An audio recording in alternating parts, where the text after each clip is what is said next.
Bonjour à toutes et à toutes et bonjour à toutes et à tous, pardon. J'espère que vous allez bien. Marie Jourdan va venir nous rejoindre sur ce live. Marie Jourdan est une dermatologue qui travaille dans un cabinet spécialisé dans le laser sur Paris. Et aujourd'hui, nous allons donc discuter de l'épilation définitive au laser. Je sais que c'est un sujet qui pose beaucoup de questions, que ce soit moi ou même dans mon entourage. C'est généralement un sujet qui revient très souvent sur le tapis, mais n'étant pas professionnel de santé, je n'ai pas malheureusement les compétences pour pouvoir répondre à ce genre de questions. Alors, Marie Jourdan vient d'arriver.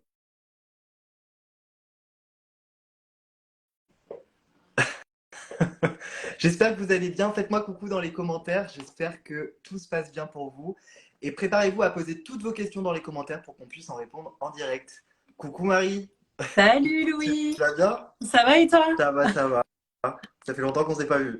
Ça fait longtemps et puis comme je t'ai dit, comme je suis parisienne, je me suis mise dans la petite chambre pour te recevoir, tu vois.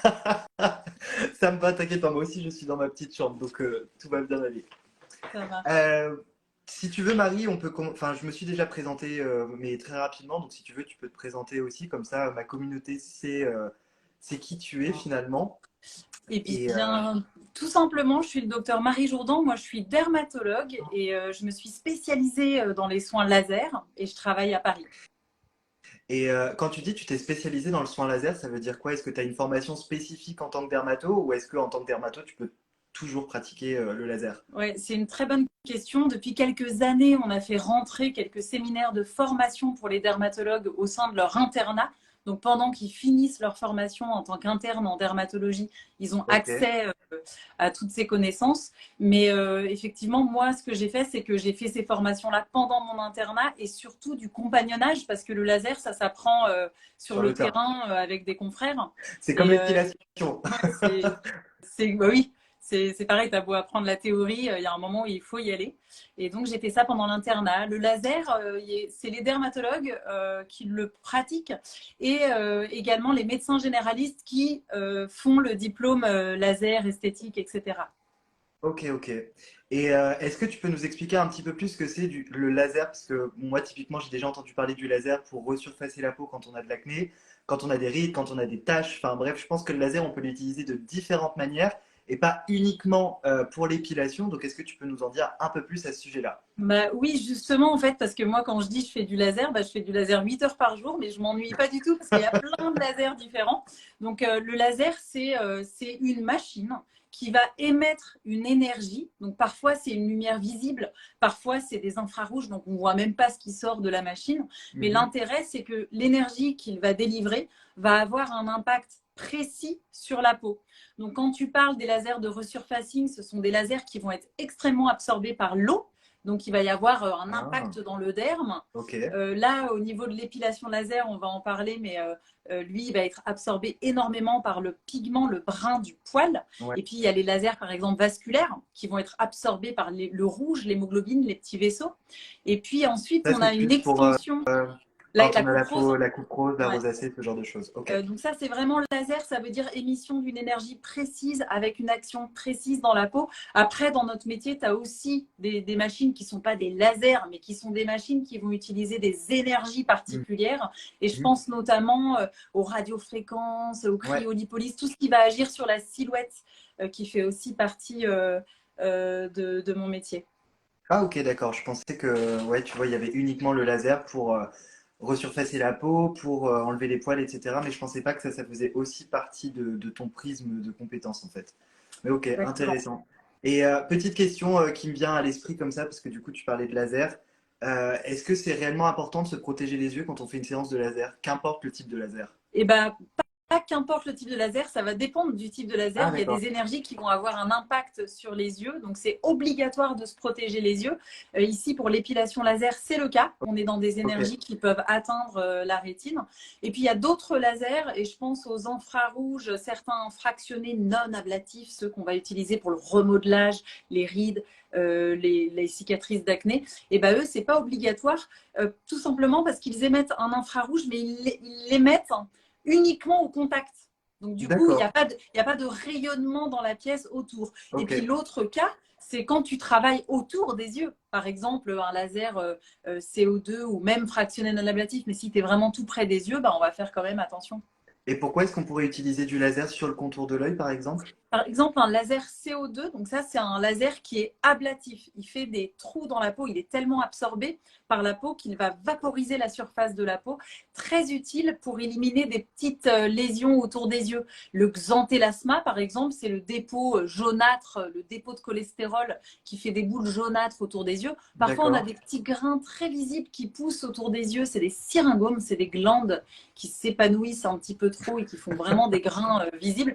Bah là, tu vois, on va avoir besoin d'une arme très précise, plus précise que de l'azote liquide ou quelque chose de vraiment Mhm. comme un sniper. Et le laser CO2 va être très intéressant dans ce cadre-là. Ok, très bien. C'est tellement précis et super intéressant ce que tu racontes, Marie. En plus, moi, j'y connais vraiment rien du tout en termes de laser, donc je bois tes paroles. C'est parfait. Je vois qu'on a déjà pas mal de questions dans la communauté. Et le truc, c'est qu'on n'a toujours pas abordé le sujet du laser pour l'épilation définitive.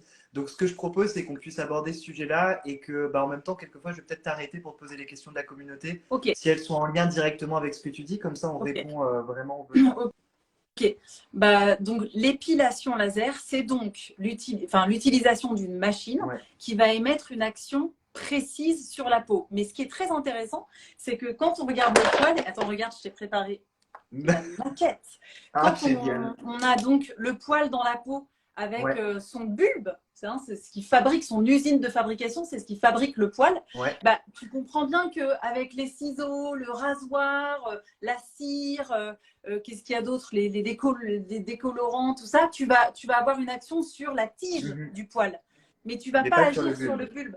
Donc, Ouais. pour avoir une action pérenne dans le temps, il faut trouver le moyen d'atteindre ce bulbe. Et donc, on a trouvé avec le laser, c'est une énergie qui va se concentrer sur le brin du poil. Et ça, c'est quelque chose de très important parce que ça t'explique que ça ne marche pas sur les poils blancs. C'est ce que j'allais te poser comme En question. fait, il va utiliser le pigment qui est dans le poil comme conducteur.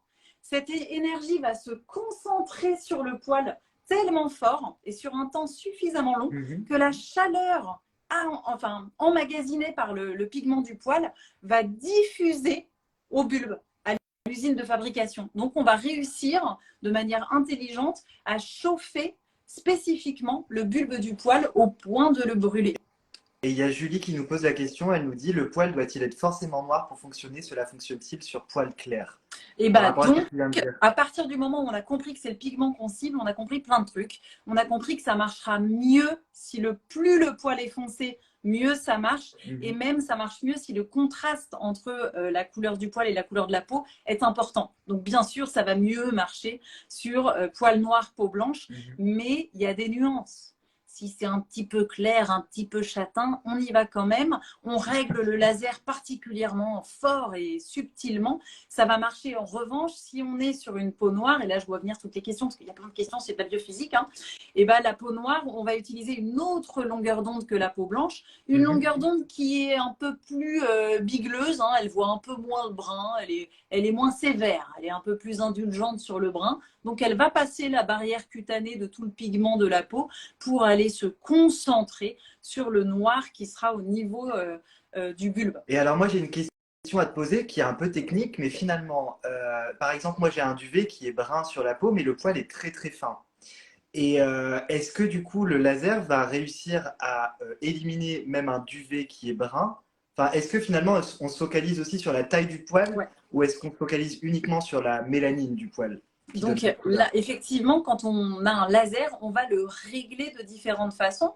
Et le réglage, ça va être sa puissance, mais aussi la durée pendant laquelle on va émettre cette lumière. Ah Alors d'accord. attention, on ne parle pas de 20 secondes, on parle de 20 millisecondes. Mhm. Donc, mais plus le poil est gros, plus j'ai besoin que ma lumière, mon énergie, soit émise sur un temps suffisamment long pour que la chaleur ait le temps de diffuser au bulbe. D'accord.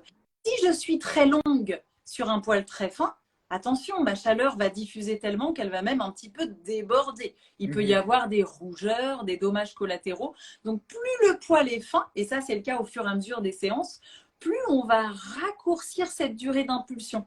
On est à 20 millisecondes, 15 millisecondes, 10 millisecondes. Sur ton duvet, Louis, on serait à 5 millisecondes, 3 millisecondes. C'est On bien. serait vraiment schlac, très court. Il s'agira vraiment d'aller chauffer, mais juste ce qu'il faut pour que ça chauffe le bulbe. Et alors, est-ce que l'épilation au laser, c'est vraiment définitif ou pas?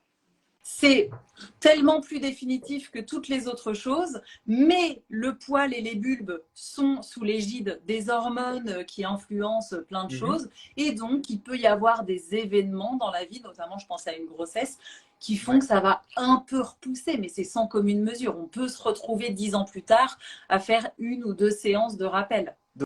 Donc ouais, ça c'est quelque chose que tu préconises par exemple à tous tes patients qui viennent en cabinet de refaire un rappel d'ici quelques années ou c'est juste au Ah besoin non, si alors tu vois moi tes je poils qui poussent? recommande jamais ça. Moi je me plie à la volonté des patientes. C'est elles qui voient. On voit bien qu'il y a des zones qui sont un peu plus longues. Par exemple, toute la jambe est nickel, mais ça revient un petit peu autour des zones particulièrement hormonodépendantes, autour Mhm. des genoux, autour des chevilles. Donc ça, c'est un truc. Mais si tu les vois à peine et ça ne te gêne pas, ça peut parfaitement attendre, hein. En revanche, il faut faire vraiment plusieurs séances pour venir à bout de tous les bulbes pilaires, parce que eux, ils vont souffrir, ils vont revenir, ils vont se miniaturiser, ils vont devenir tout petits jusqu'à être vraiment détruits. Et ça, Mhm. c'est quand même 8 à 10 séances, hein. Ok. Et j'ai une question, enfin, il y a, dans la communauté, on m'a posé cette question et je voulais te la poser justement. Nous, en institut de beauté, on a le droit d'utiliser du coup la lumière pulsée. C'est quoi la différence? Qu'est-ce qui est mieux? Qu'est-ce qui est moins bien? Et Ah pourquoi? bah, le mieux, c'est le laser. Non, mais en fait, c'est pas évident à expliquer comme ça. Pour faire très simple, le laser, c'est une lumière, c'est une énergie extrêmement précise. En fait, si je te montre toutes les ondes qui existent en biophysique, ça va, tu vois, tu as les UV, là, c'est la lumière visible, c'est des ondes aussi. Les Ouais, infrarouges, les micro-ondes pour chauffer ton chocolat chaud. ouais, Y a plein d'ondes, les ondes gamma, il y a plein d'ondes. ok, Quand on va utiliser un laser, on va utiliser une seule onde, une seule, précise. d'accord, Donc ok. elle va être particulièrement choisie, puissante, etc. Une lumière pulsée, c'est une machine qui va émettre une bande passante. Elle va Ah, émettre plusieurs lumières. Elle va être moins précise, moins puissante. Mais si le poil, par exemple, tu peux te dire que si le poil il est bien noir, la peau blanche, tu peux commencer à la lumière pulsée.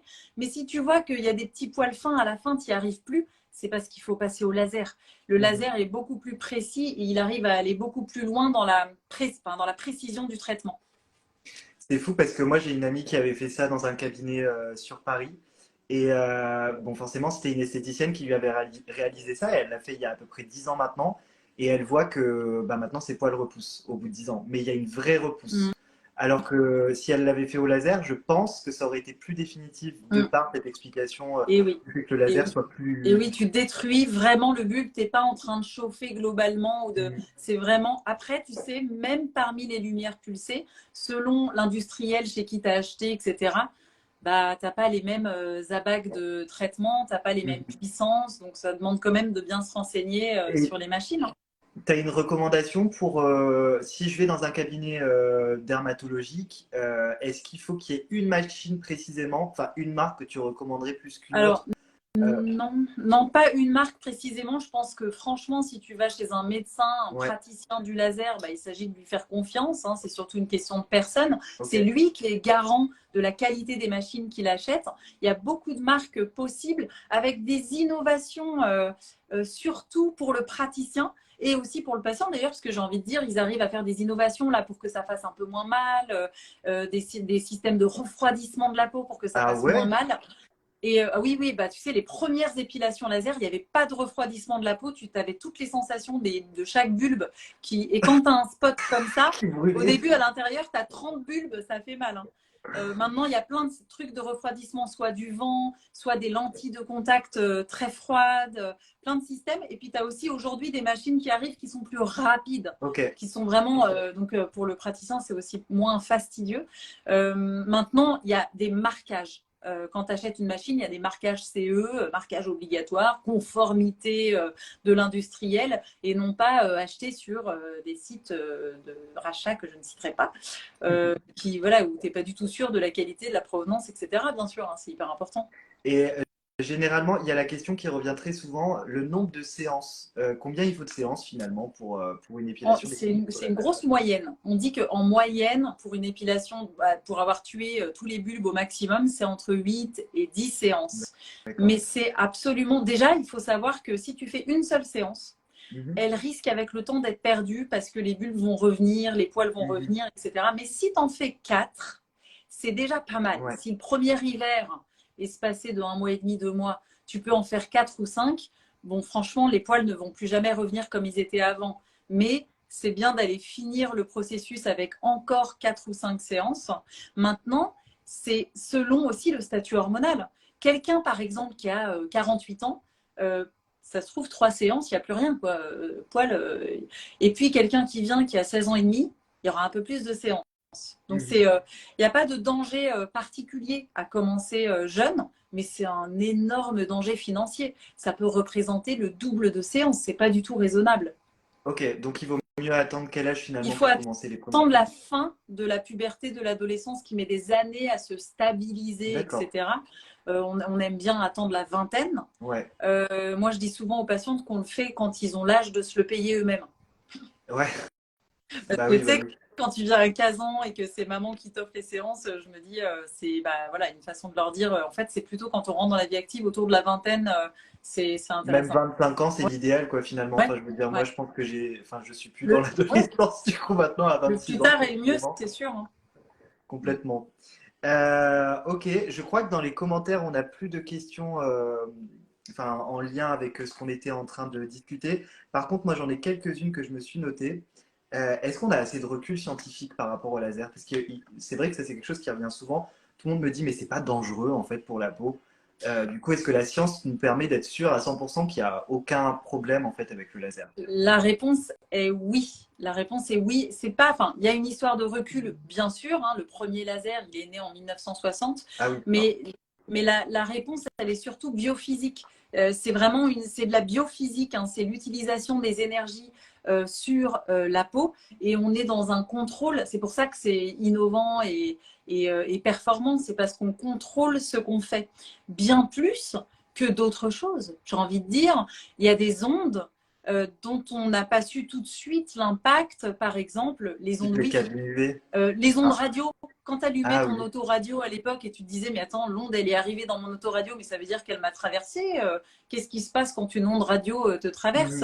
Mhm. La 4G, la 5G, les ondes Wi-Fi, qui nous traversent pour le coup et qui sont peu absorbées par notre corps. C'est ce qui fait qu'on peut capter au sein d'une foule. Mhm. Mais le laser, lui, il est absolument arrêté. Il est absorbé, mais immédiatement à 300 micromètres dans la peau, puisqu'on lui demande justement d'atteindre une cible. Ok, et je regarde parce que je crois que j'ai d'autres questions en plus. Euh, Bah, on a parlé. après, quand tu me parles des dangers, bien sûr, hein, je n'ai pas parlé des dangers. Là, le recul sur le côté dangereux sur le corps, bah, j'ai envie de te dire, le laser, il est uniquement sur la peau et de manière contrôlée. On n'est pas à l'abri de dangers comme des brûlures, des accidents de traitement, des marques, etc. Bien sûr, hein, inhérents à la pratique du laser. Ok, j'ai une question là qui me revient, enfin que j'avais noté et que c'était ma communauté qui m'avait posé ça. Et je trouve Ouais, ça super intéressant parce que tu parlais de pigments tout à l'heure. ouais. En gros, le laser, il permet de brûler le poil enfin, en s'attaquant aux pigments finalement. Et enfin, c'est ce que j'ai Oui. compris. Tu m'arrêtes si j'ai pas compris. Et par exemple, demain, je me fais un tatouage sur le bras. Est-ce que je peux épiler mes poils avec le laser en ayant un tatouage? Eh bien, absolument pas. Mais alors Ah, vraiment pas. ok. Pourquoi? Parce que tu vois, tu peux te dire, bah si, je fais du laser sur les tatouages, parce que je fais du détatouage. Ouais, Un laser de détatouage, c'est un laser qui va émettre, et c'est d'ailleurs un autre parfois type de rayon. exactement, hein, C'est un autre ouais, type de rayon par rapport à ce que tu en fait, montrais bah, tout à l'heure. figure-toi que c'est exactement la même, on peut utiliser un 755, exactement la même énergie, la même lumière, la même longueur d'onde qu'un laser épilatoire, mais D'accord. attention, il y a une énorme différence. Le laser de détatouage, il émet cette énergie sur un temps extrêmement court. Ok. Donc en fait, il n'y a pas de diffusion de la chaleur, il vient claquer le pigment pour le casser. Ok. Si j'utilise un laser épilatoire en me disant, bah, lui aussi c'est un alexandrite 755, c'est la même énergie, c'est bon, je peux l'utiliser pour détatouer. Bah, le problème, c'est que tu vas être beaucoup trop long. comme je te l'ai dit, la chaleur va être emmagasinée, cette énergie va être extrêmement absorbée par le noir du tatouage, parce que c'est justement la cible, le noir. Et cette énergie va être émise sur un temps trop long, ça va tellement chauffer que tu vas brûler le tatouage. Ah ouais, carrément. Ouais. Tu vas même Donc, pas le détatouer, en fait, ah non, finalement, tu non. vas juste Non, non, brûler il y a la des peau. brûlures très importantes et avec les IPL d'ailleurs, d'esthéticiennes également, hein, elles sont formées pour pas passer sur les tatouages. C'est une vraie erreur. Wow, c'est chaud, je savais pas du tout ces risques-là, tu vois. Et autre question que je me suis posée, si je suis, enfin bon, du coup ce sera pas le cas pour moi, mais une personne enceinte, est-ce qu'elle peut faire du coup du laser?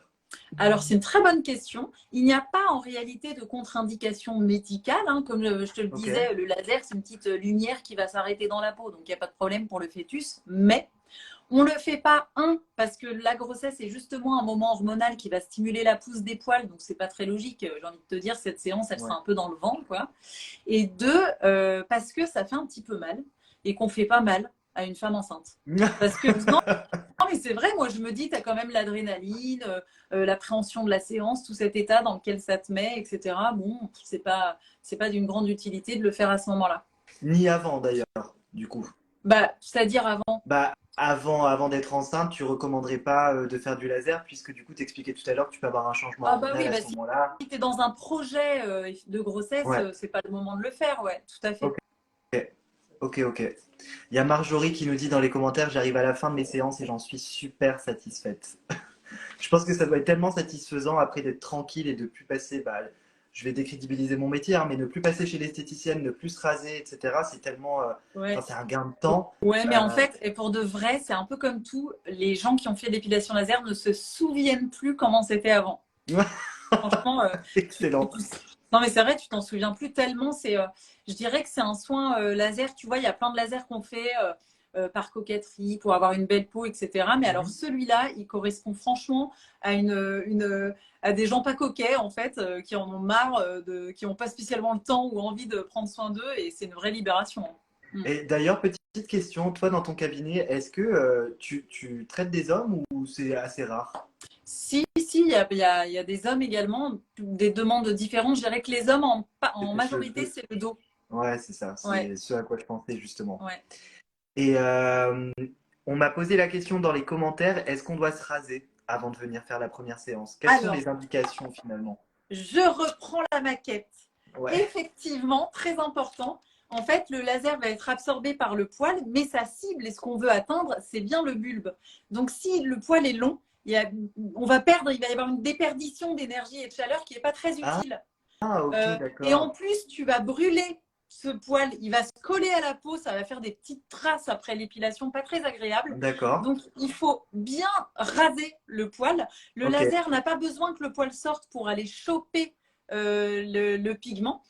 Donc, il faut raser. Et attention, il ne faut pas arracher à la Oui, cire. Sinon, vous bah non, m'enlevez sinon la t'as plus de cible. bulbe. Ouais. Ah ouais, on a besoin du conducteur pour atteindre le bulbe, mais on n'a pas besoin d'avoir une déperdition de chaleur tout le long de la tige. Ok, super intéressant. Je vais inviter du coup toute ma communauté parce que là on a encore 190 sur le live à poser vos questions du coup au docteur Marie Jourdan en direct. Si elle peut répondre à vos questions, ce sera avec grand plaisir. Moi j'aurai un peu plus de mal par contre. Ah bah oui, tiens, intéressant parce qu'on parlait du rasoir. Est-ce qu'on, si on doit faire une épilation laser sur le menton, est-ce qu'on doit se raser le menton? Oui, oui. Alors Ok. attention, si tu as quelques poils au menton, etc., pour pas traumatiser même les jeunes femmes, on va couper. Par exemple, Ouais. elles viennent comme elles sont et puis on coupe. Mm. D'ailleurs, on peut leur mettre déjà les coques sur les yeux, comme ça elles ne voient pas ce qu'on fait. Et on coupe parce qu'effectivement, ce long poil n'est pas utile. Et il faut se raser combien de temps avant? C'est une question qui vient d'être posée, Oui, bah, ça généralement. peut être le jour même, la veille, 2 jours avant, 3 jours avant. Ok. C'est pas un problème. Et si on a des grains de beauté, je trouve que c'est super pertinent comme question, ça aussi. Et ben, les grains de beauté, il ne faut pas les laseriser avec un laser épilatoire, hein. Ça va chauffer la mélanine dans le grain de beauté, ça va un peu le brûler. c'est pas dramatique, mais le problème, c'est que ce grain de beauté va donc croûter, tomber, va un peu se modifier avant de revenir, et il peut devenir inquiétant alors qu'il ne l'était pas du tout. Donc, ça empêche en fait sa surveillance. Donc, il faut pas brûler les grains de beauté et on les protège. Alors, quand il y en a beaucoup, quand il y en a un petit peu, on fait du slalom. Et puis, quand il y en a beaucoup, avant la séance, on prend un crayon blanc ou alors des petites gommettes blanches et on les colle et où on colorie tous les grains de beauté en blanc pour pouvoir passer tranquillement. J'avais déjà vu ça.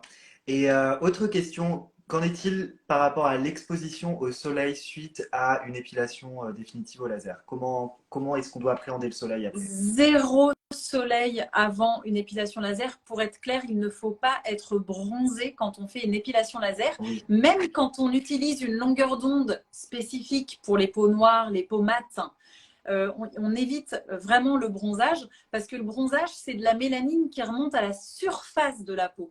Donc, il vaut mieux être mat que blanc et bronzé. Parce que c'est pas la même quantité de mélanine à la surface. Si jamais on est bronzé au moment de la séance, le laser va pas faire la différence. Le bronzage va absorber aussi cette énergie et ça va provoquer des brûlures. Des brûlures, ouais, exact. Et là, on m'a reposé la question à nouveau parce que je pense que cette personne-là n'était pas là au début du live. Mais concernant les peaux métissées et noires, comment ça se passe au niveau du laser? Est-ce que c'est possible de le faire ou pas? Juste Exactement, c'est possible, mais c'est pas la même longueur d'onde. On va utiliser une autre énergie, une énergie qui pardonne, qui est moins stricte sur la mélanine. Elle va passer la couche superficielle de la peau, elle va passer la membrane où il y a toute la mélanine naturelle avant d'aller se concentrer sur le bulbe. C'est le laser YAG. Ok.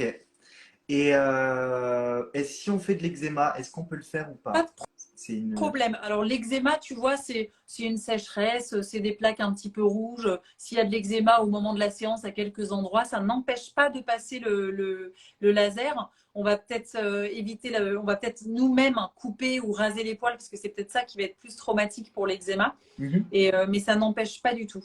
Finalement, c'est que les choses pigmentées qui peuvent poser problème. Par exemple, j'ai une patiente un jour qui est venue, il lui restait quelques poils et elle a cru bon de me les entourer au stylo bic.